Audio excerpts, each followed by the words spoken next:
Hello and welcome to the Gaggle, where we challenge and, if necessary, destroy media narratives. I'm George Szamuely. With me today, of course, is co-founder of the Gaggle, Peter Lavelle. So, Peter, in the spring of last year, Sweden and Finland made a formal application for NATO membership, and Stoltenberg, NATO Secretary General, and all the key players in NATO said, "Boom, that's it, you're in. We welcome you. It's going to make NATO so much stronger. Great. Putin wanted less NATO. Now he's got more NATO. Whoa, real zinger." And so this was in May. Then they sent in their paperwork, and right away Stoltenberg said, "Yep, paperwork is fine. All that's needed now is for all of the NATO members, all 30 NATO members, to sign off on it." And of course, everybody said, yeah, we're on board. And then there was just one holdout, which was Turkey. And Hungary is also a little bit of a holdout, but Hungary hasn't raised any objections, but Hungary has still failed to ratify this. But anyway, Erdogan said that he's not happy with Sweden's approach to terrorism. He said that they kind of support Kurdish terrorism, so he wants some commitment from Sweden that they weren't going to support Kurdish terrorism anymore. So they back in June, just before the big NATO summit, they all got together, with Stoltenberg, hey, let's iron this out. We can't hold up Sweden and Finland's membership application. And they signed a tripartite agreement just before the NATO summit, and it seemed like it's all been ironed out. Everyone's happy. And Stoltenberg again said, Putin wanted less NATO, now he's got more NATO. But so everything seemed set, and it was going to happen. But months have gone by. That was in June. So we're 7 months on, and Hungary, as I say, still hasn't ratified. But Erdogan not only has not ratified, he has said Sweden is not complying with this agreement. And the other day, somebody or other hanged an effigy of Erdogan on a lamppost, by his feet, very much reminiscent of Mussolini's famously when he was executed. It was the partisans hanged him on a lamppost by his feet. And he's saying that this just shows that Sweden has no intention of complying with the agreement. And in the meantime, the Swedish Prime Minister, Christopherson, has said that Turkey is just asking so much of us. We can't really comply with Turkey's request. And, where before, Peter, you and I said, oh, Erdogan will eventually go along with this. Now it's far, far from certain that he's going along with it, because he really seems quite pissed with Sweden. And it doesn't look like it's going to happen, at least anytime soon, that he's going to sign off on Sweden. And particularly, he has an election coming up in a few months' time. Anyway, what do you think, Peter? Well, Erdogan is in a position of having leverage, and he's going to get everything and more. Okay, and I think he'll let this go out. I think, Turkey's relationship with NATO it's a very weird affair, okay, because it's really not, it's not with NATO in Brussels, it's with Washington. Okay, that's the relationship. I think Erdogan really gives a hoot about Europeans. So, I mean, the caliber of people that he's dealing with. Right. Erdogan is a man of the bizarre. Okay, and he's going to maximize everything he can get. Okay, and he's not done. Okay, he's got them on their knees. He likes it. He looks good with his in front of his electorate. The United States is a very unpopular country among Turks, among his base. You have to remember, Erdogan's very much like a Trumpian figure. I think it's a fair analogy. It's not Ankara, it's not Istanbul, it's everywhere else. Okay, it's not the major population area. They hate him. They hate him there. Okay. But in the hinterland, they love Erdogan. And so he has the leverage. I mean, the Americans destroyed the lira. It didn't matter, okay? Erdogan's our guy, okay? Right. And is there anybody in Europe like that, George? Anybody? No, that's okay. Right. Yeah. And I don't want to get into the Kurdish issue in depth right now, but it is a real concern, obviously, for the Turks. Now, if it's self-induced, did they make mistakes? Well, I don't want to get into it right now. But there is Kurdish terrorism in Turkey. Okay, I mean, there's been a long history of it. Okay, so it's not a trivial concern. It's not a made-up issue. It's a real concern. Right. But Erdogan knew from day one. Do you think Erdogan cares if NATO expands or it contracts? I don't think he cares. I don't think so. I think he really didn't care. I mean, I think that when this issue emerged, he had this thing. He had a beef with Sweden. He thought that they weren't complying. All these Kurds had made their home in Sweden. Turkey had wanted them extradited. The Swedes weren't cooperating. And then again, the other day, the Swedish Supreme Court turned down a Turkish extradition request for a Kurd. And so, he's only concerned with his own issues. I mean, that's it. He's not concerned about, NATO. So, Stoltenberg just simply assumed that Erdogan will just go along. I mean, we'll promise him something. He's kicking up a lot of sand, and in the end, he's going to come round. Erdogan's a very tricky customer. I mean, a lot of people have always assumed that he will come around, and he doesn't always come around. Well, he essentially does business on his own terms, okay? Look, I mean, he's a man of the bazaar. He talks to Putin all the time. He meets with Lavrov, but Turkey is supplying weaponry to Ukraine. Right. I mean, he's got his pokers in a lot of different fires right now. And right. George and I have said since the beginning of the gaggle is that he will try every single ploy until it gets negative returns, and then he'll compromise or back off. He did that with Russia, for example. So never assume anything about this guy, okay? Right. But that again is just the level of hubris of NATO. Oh well, NATO says this, he'll follow in line. Okay, well, why? Right. Doesn't give a hoot about you. What does NATO do for Turkey? Huh? Nothing at all. And it's unpopular among Turks.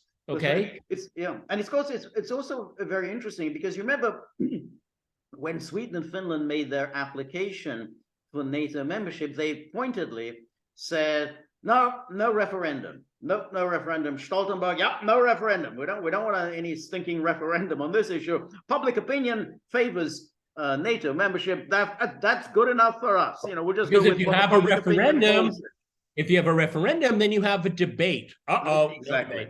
You don't want to have a debate. So they said, but anyway, the matter was so urgent. It was so urgent. We had to get this through right away because Russia was an imminent existential threat to Sweden and Finland, so there was no time for referendum campaigns. It's now months have gone by. There would have been plenty of time for a referendum campaign. Months and months and months have gone by, and it doesn't look like anything's going to happen in the near future. You could have had several referendum campaigns. You could have had an election. You could have had a lot of things. So that argument, that transparent, bogus argument from NATO, we can't have a referendum because there's such a great urgency in this. That's Erdogan has shown that to be a total fraud. So there's no reason to believe that Erdogan is going to back off anytime soon. Okay, because there is a very large Kurdish community in Sweden. Obviously, Erdogan's people, his intelligence people, are watching very, very closely. I mean, these people, some of them want to see violence. Some of them want to see a change of government. They would support a coup. A government like Turkey has every reason to want to know what's going on, okay? Particularly a place where they find refuge, okay? Right. Now, I understand Sweden has its laws when it comes to asylum, about freedom of speech and all of that. Yeah, but that's, when you made the application, you knew that. And you knew the Turks would have a problem with it. So don't say, we didn't know. Okay. I think that's a very good point. It's very much like, the Finn chick, okay? You didn't know, huh? You're right. That's a very good point. Sweden can say, well, we're laws. We're government of laws. We have to abide by the court. If the court says no to extradition, there's nothing we can do about it. Okay, that's fine. then no NATO for you, because Turkey doesn't accept that position. And in any case, you made your choice. I mean, you're saying Russia is an existential threat. You're absolutely, every day you wake up terrified that Putin is going to send his hordes into Sweden. Well, okay. So what are you afraid of? I mean, the rule of law or Putin's hordes? I mean, you got to make up your mind. I mean, if the rule of law matters so much to you, then tough luck, Well, isn't it interesting, George, is that, again, you and I have talked endlessly about how the EU and, well, I think we did a couple of days ago, EU and NATO of being, they're joined at the hip, okay, which is something exactly what Washington wanted.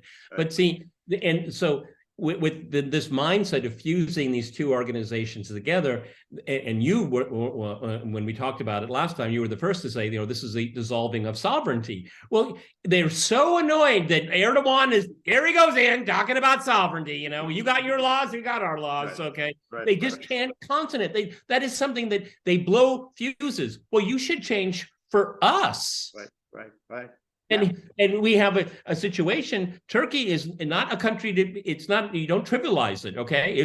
Its geography gives it a lot of heft, okay? Number one, okay? Right. It's big, has a young population, it's a good exporter, okay? And it's adept at foreign policy. I mean, and George and I can, for good reasons and bad, we've talked about it many times here. No. But the fact that, Erdogan is standing up for his country, how dare he? Right. How dare he disagree with us? We of the garden. Right. No, I think that's right, and I think that's the sovereignty issue is very interesting, because what Sweden is now saying is that, hey, we have sovereignty. We have to respect our courts. Okay, but you have to remember, NATO doesn't respect that. I mean, if you want to be a part of NATO and a part of the EU, then you have to forget about sovereignty. I mean, NATO has told you, you have to be a member. NATO has told you got to accommodate Turkey. Well, you haven't done it. You're insisting on sovereignty. So, well, our Supreme Court, say, what it says, it goes. Okay, fine. Then no NATO for you. I mean, you can't have both. You can't insist on sovereignty and, membership of NATO. Yeah, but it also goes even further. It said, Erdogan and Turkey have to compromise. Oh, we can't compromise. Oh, no, right. No. That's right. No. That's right. That again, this is this a neo-colonial approach. You're not in the garden. You need gardening tools. We'll teach you how to do it and all. It's such a patronizing thing, and Erdogan hates that. Remember when, I don't know, it was who showed up, or that was when Charles Michel and Ursula von der Leyen. And there was no chair. There was no chair. That's right. No chair for you. No, that's right. But of course, and now what Erdogan is doing is makes life easy for Orban in Hungary, because now Hungary doesn't have to do anything. I mean, if Erdogan said, I'm going along, then Hungary would also say, yeah, we're going along as well. So now basically two countries are holding up Sweden and Finland's accession to NATO. And you have to say that the longer it drags on, you have to wonder how public opinion might change in Sweden. I mean, that was all, everyone got very excited, at least, to the extent that we know. I mean, public opinion polls mean nothing. I mean, you just say, the public is in favor of NATO membership. Yeah, today, who knows how they're going to feel in 3 months' time? You really want to be in the front line with Russia? So the longer it drags on, the more you think Sweden and this applies to Finland as well, because it's a joint application. Yeah. So they both go in or none goes in. So you wonder, with the Finn chickers everyone, whether the Finns also might start thinking, hey, what are we signed up for? Is this such a great idea? Well, George, isn't it? It's just, Western sanctions will destroy the ruble, will destroy the Russian economy, like that. They'll back down. These people don't think further than the bank of their nose. Right. Okay, is it? And I'm not a NATO official. I don't live in Brussels, but I mean, if you're going to say, We have to convince the Erdogan to lay off the Kurdish issue when it comes to Sweden. It's like, do you have two brain cells to rub together? No, he's not going to do that. He's not. He's just not going to do it. All right, and we've seen it. Okay, right. Now just to be fair, George and I did say from the very beginning that he would probably fold if he got the deal he wanted. Well, he's not. George, we're kind of 50-50 right now. He hasn't folded, and I think that he's going to go more than that. All right, like I said, he doesn't care about NATO. I think so, and given also that he has this election coming up. And I don't think it's going to be a good look for him to cave to NATO. I mean, his supporters like the idea of Erdogan as the tough guy. He doesn't cave to anyone. So I don't know. I don't know what month the election will, May or June. I don't think there's going to be any progress on Swedish membership until after the election. And add to that, George, I mean, the people that George and I respect and listen to when it comes, to Ukraine, there could be a Russian offensive before that election, and that may change the dynamic completely. And then the fate of Europe, fate of NATO could be very much up in the air. So time is on Erdogan's hand. I mean, he I love that, the phrase, who's got the clocks and who's got the time? Well, he's got both. Right, I think so, and he interestingly, you notice that the Americans have now signed strategic partnership agreements with Sweden and Finland. In other words, the Americans are probably beginning to think that it ain't going to happen. They're not going to join NATO, but we don't care. We're just going to have our bilateral agreements with them anyway. So shows how much U.S. respects NATO. Exactly. So Stoltenberg can go ahead. Putin wanted less NATO. He's got more NATO. Yeah. Okay, fine. But the Americans are already, hedging their bets and making their own agreements. They don't give a hoot what these Europeans think and what they do. Okay. You don't do it on our timetable. We're just going to jump right over you and push you aside. And that's exactly what they've done here. And Erdogan knows that. Okay. He knows that. Right. Erdogan has just as much respect for the Europeans as the Biden administration. Right, exactly. Remember Nord Stream? We'll end it. You'll end it. That's it. Yeah, absolutely. We're going to keep. Erdogan's one of our favorites to watch, and I'm glad George suggested it because it's always fertile ground for a good conversation. Always interesting. Whatever he's doing, and you're absolutely right.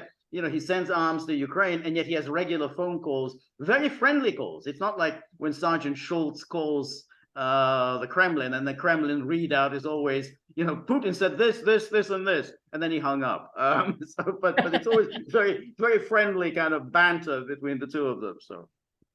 All right, everybody, this is The Gaggle with Peter and George. We're on Local, so please go to thegaggle.locals.com. Please visit our store.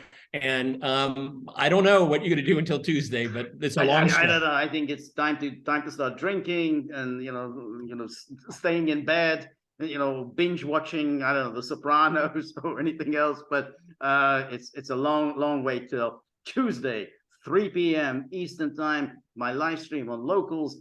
Please join me with comments, criticisms, suggestions, and on the way out the door, remember little buddy, he's also one of these very intriguing, ambiguous characters that no one can quite figure out. So one thing we have figured out is if he has money in the tip jar, he's in a better mood than when he doesn't have money in the tip jar. So that we know. So I'm very grateful for all of your help and friendship and support. The more you're able to contribute, the more of these videos we can make, the more we can invest in new technology, and the more we can soothe Buddy's, irate temper. So remember, if you like The Gaggle, please like, share, and subscribe. See you soon. Bye.